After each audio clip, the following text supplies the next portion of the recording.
بالله من الشيطان الرجيم. بسم الله الرحمن الرحيم. قل يا أيها الكافرون. صدق اللہ العظیم. دوستو، یہ سورہ الکافرون کی آیت نمبر 1 آپ کے سامنے تلاوت کی گئی.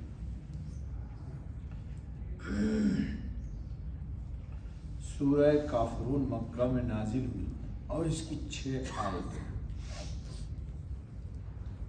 جو لوگ خواب کی تعبیر بتلاتے ہیں یا جن کو اللہ نے یہ علم عطا فرمایا ہے، ان کا یہ کہنا ہے کہ اگر کوئی خواب میں دیکھے کہ وہ سورہ کافرون پڑھ رہا ہے تو یہ اس بات کی دلیل ہے کہ اللہ رب العزت اس کو حق پر جمائیں گے اور وہ باطل کا مقابلہ کرے گا. کافر کا ترجمہ ہے دوستو منکر. کافر کا ترجمہ منکر. یہ لفظ کوئی گالی نہیں ہے جیسا کہ بعض لوگ گمان کرتے کہ دیکھو قرآن کریم میں قل یا ایھا الکافرون یا ایھا الذین کفروا، تو کافر کا اصلاً ترجمہ ہے منکر. کیا مطلب؟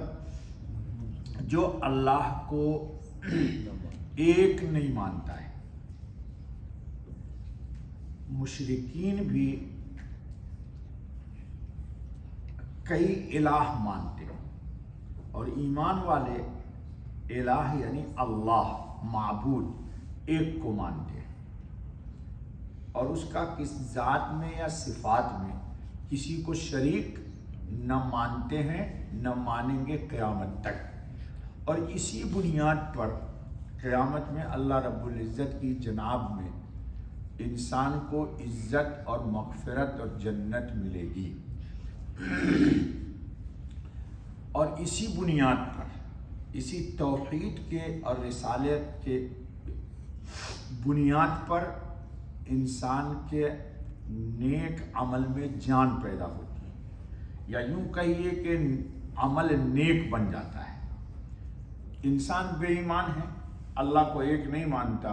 حضرت خاتم النبیین علیہ الصلاۃ والتسلیم کو ختم نبوت کی صفت کے ساتھ نبی نہیں مانتا. جی اپنا گردہ دے دے کسی کو، دونوں آنکھ دے دے کسی کو، لاکھ کمبل تقسیم کر دے سردیوں میں، بلین فقیروں کو کھلا دے، حبہ خردل نیکی نہیں ملے گی. کیوں؟ قرآن کریم سورہ کہف میں کہا رہا ہے فَلَا نُقِيمُ لَهُ يَوْمَ الْقِيَامَةِ وَزْنًا.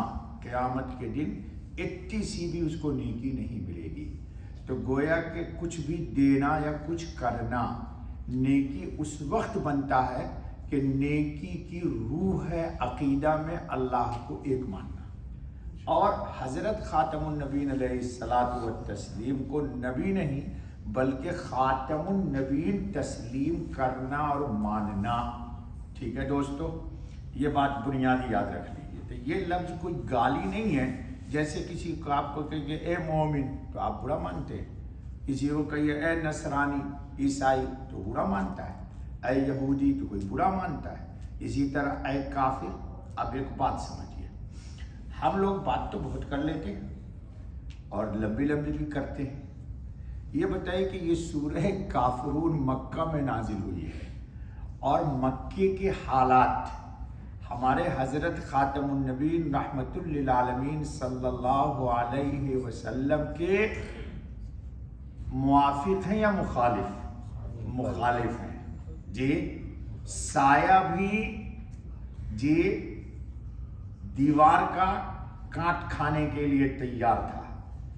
بے شک وہ بیت اللہ تھا، لیکن بیت اللہ کے اندر نبی اللہ کو ماننے کو کوئی تیار نہیں تھا. اب اس حالات میں جبکہ چارہا سمت میں، قول میں، فعل میں، عمل میں، کردار میں، تکلم میں، کوسنے میں، ہر طرف سے ہر وقت دشمنی پہ تلا ہوا ہے اور اللہ ایسے حالات میں نازل کر رہے ہیں، سیدھے نہیں کر رہے ہیں یا ایھا الکافرون، تو اللہ ڈائریکٹ ہی کہہ دیتا نا، کہا قل محمد خاتم النبیین صلی اللہ علیہ وسلم آپ کہیے یا ایھا الکافرون، اے منکرو۔ اب بتاؤ کہ مخالف کو، منکر کو خطاب کرنا حالات سازگار نہیں ہے تو کیا کچھ حالات اور پیدا ہوئے ہوں گے۔ لیکن یہی دلیل نبوت ہے، اور یہی دلیل حق ہے۔ حق کسی سے دبتا نہیں، اور حق کسی سے مدد نہیں مانگتا۔ ایک بات یاد رکھو، جو آدمی حق پر ہوگا وہ کسی سے مدد نہیں مانگتا۔ حق خود اتنی بڑی طاقت اور قوت رکھتا ہے کہ اس کو کسی لنگڑے لولے کی مدد کی ضرورت نہیں ہے۔ اللہ حق ہے، نبی حق ہیں، قرآن حق ہے کہ نہیں حق؟ جنت حق ہے، جہنم حق ہے، میزان حق ہے، پلسرات حق ہے، فرشتوں کا وجود حق ہے، باس بادل موت حق ہے، میزان حق ہے، حوض کوثر حق ہے، جزا اور سزا کا ملنا حق ہے۔ تو ان باتوں میں کسی سے کوئی مدد لینے کی ضرورت نہیں ہے، اور مدد مانگنا، مدد لینا یہ دلیل ہے کہ کہیں نہ کہیں اس میں کوئی جھول ہے، کہیں نہ کہیں اس میں جھول ہے۔ تفصیل میں مت جائیے۔ اللہ رب العزت نے قرآن میں اس بات کو واضح طور پر کہا ہے، اور حق کیا ہے دوستو؟ سفید کو سفید کہنا، سفید کو اور کالے کو کالا ہی کہنا۔ دنیا یہ کہتی ہے کہ نہیں، کالے کو تم سفید کہو اور سفید کو ہم سفید نہیں مانتے۔ تو کیا سفید کو سفید نہ ماننے سے سفیدی ختم ہوگی؟ اور کالے کو اگر ہم سفید مان لیں تو کیا وہ کالا سفید ہوگا؟ تو حق کو اگر کوئی غلط کہتا ہے تو غلط کہنے سے حق غلط نہیں ہوگا۔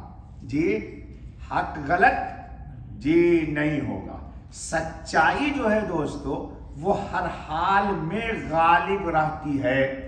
اب اس پس منظر میں سمجھیے کہ پورا مکہ مشرکین کا ہے، بے ایمانوں کا ہے، جس کو اللہ نے کہا قل یا ایھا الکافرون، اور اس پورے ماحول میں حتیٰ کہ بیت اللہ میں ہر آدمی نے اپنے ہاتھ کے تراشے ہوئے بت کو رکھ کر کے اللہ کو چھوڑ کے بیت اللہ کے اندر بتوں سے حاجتیں مانگ رہا ہے۔ مانگنا نہیں مانگنا جی؟ جب حضور صلی اللہ علیہ وسلم نے فتح مکہ کیا اور بتوں سے بیت اللہ کو پاک کیا، آیت نازل ہوئی جاء الحق وزهق الباطل ان الباطل کان زہوقا۔ تو آپ نے جب یہ آیت پڑھی تو بت دھرام دھرام زمین پر گرنے لگے خود بخود۔ کیوں؟ حق جب داخل ہوتا ہے، اب اس کو ایک مثال سے سمجھو، لو جی یہ مسجد ہے، لائٹ سب آف ہو تو مسجد کیا ہو جائے گی؟ اندھیری، ظلمت آ جائے گی، یہاں اندھیرا پن آ جائے گا، اور روشنی حق ہے۔ آپ شور مت کیجئے، یہ مت کہیے کہ اندھیرا بھاگ، اندھیرا بھاگ، اندھیرا نکل یہاں سے، تو نکلے گا اندھیرا؟ نہیں نکلے گا۔ اور آپ خاموشی کے ساتھ ایک لائٹ جلا دیجئے تو بغیر ہنگامہ کے اور بغیر شور شرابہ کے روشنی اندھیرے پہ غالب آ جائے گی۔ یہ مثال ہے حق کی، یہ مثال ہے۔ اسی لیے ہمارے یہاں معاشرے میں بھی کہتے ہیں ارے یار تو حق پر ہے نا یار، تو ڈرتا کیوں ہے؟ وقتی طور پر باطل کے پاس بے شک قوت ہو، لیکن وہ قوت عارضی ہوتی ہے، دائمی نہیں ہوتی ہے۔ تو روشنی جب جلتی ہے تو اندھیرا خود بخود بغیر کسی مزاحمت کے وہاں سے رفو چکر ہو جاتا ہے۔ تو اللہ رب العزت نے اس صورت میں ایک حق کی بات کی۔ کیا بات کی؟ کہ محمد صلی اللہ علیہ وسلم آپ ان منکروں سے جو اللہ کے گھر میں اللہ کو ایک نہیں مانتے، بیت اللہ کے اندر اور مکہ مکرمہ میں محمد الرسول اللہ خاتم النبی صلی اللہ علیہ وسلم کو اللہ کا نبی برحق نہیں تسلیم کرتے، اللہ کا بھی انکار کرتے، اور رحمت للعالمین خاتم النبی صلی اللہ علیہ وسلم کی نبوت و رسالت خاتمیت کا بھی انکار کرتے ہیں۔ تو ان سے بس ایک بات کہہ دیجیے کہ ہمارا اور ان کا فکری طور پر ساتھ نہیں ہو سکتا، نہ عبادت میں ہم ان کے شریک ہو سکتے، نہ وہ ہماری عبادت میں شریک ہیں، اور نہ معبود کی تعیین میں ہم ان کے ساتھ ہیں نہ وہ ہمارے ساتھ ہیں۔ یہ دو بنیادی اختلاف ہے۔ کیا؟ کہ انہوں نے پتھروں کو معبود بنایا ہوا ہے۔ معبود بنانے کا مطلب مشکل کشا، جو سنتا نہیں ہے، جو دیکھتا نہیں ہے، جو کچھ کہتا نہیں ہے، کسی سوال کا جواب نہیں دے دیتا، اگر سیدھا رکھنے کے بجائے سر نیچے ٹانگ اوپر کر دو تو اس طرح پڑا رہے گا۔ جی، تو جو اپنے وجود میں دوسرے کا محتاج ہے تو وہ آپ کی کیا مدد کرے گا؟ اور میں اس کو اپنا معبود کیسے بناؤں؟ معبود اس کو کہتے ہیں کہ میں دل میں ایک چیز سوچوں اور میں ابھی ظاہر بھی اس سے نہ کروں، وہ پھر بھی میرے سوچ اور ارادے کو جان کر میری تمناؤں کو پوری کرتا ہے۔ وہ کون ہے؟ اللہ۔ معبود حقیقی ہے ہمارا۔ وہ کون ہے ہمارا؟ معبود حقیقی ہے۔ تو اللہ تعالیٰ نے حضرت خاتم النبیین علیہ الصلاۃ والتسلیم کو اس صورت میں کہا کہ یہ دو بات آپ ان سے کہہ دیجئے۔ کیا؟ کہ نہ ہمارا ان کا عبادت کے طریقے میں اتحاد ہو سکتا ہے، اور نہ معبود کی تعیین میں ہمارا ان کا اتحاد ہو سکتا ہے۔ جی، ہم نے معبود بنایا ہوا ہے ایک اللہ کو۔ ہم اپنی تمام تمنائیں، آرزویں، خواہشات، امید ایک اللہ سے وابستہ کیے ہوئے ہیں۔ ایک کیوں اللہ سے وابستہ کیے ہوئے ہیں؟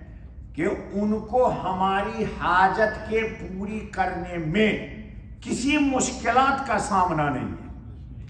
جی، کسی مشکل کسی کی وہی حل کر سکتا ہے کہ مشکل حل کرنا اس کے لیے مشکل نہ ہو۔ یہ یاد رکھ لیجیے گا، مشکل وہی حل کر سکتا ہے ہماری، کہ ہماری مشکل کو حل کرنے کے لیے اس کو کسی مشکل کا سامنا، کوئی رکاوٹ نہ ہو، وہی ہماری مشکل حل کر سکتا ہے۔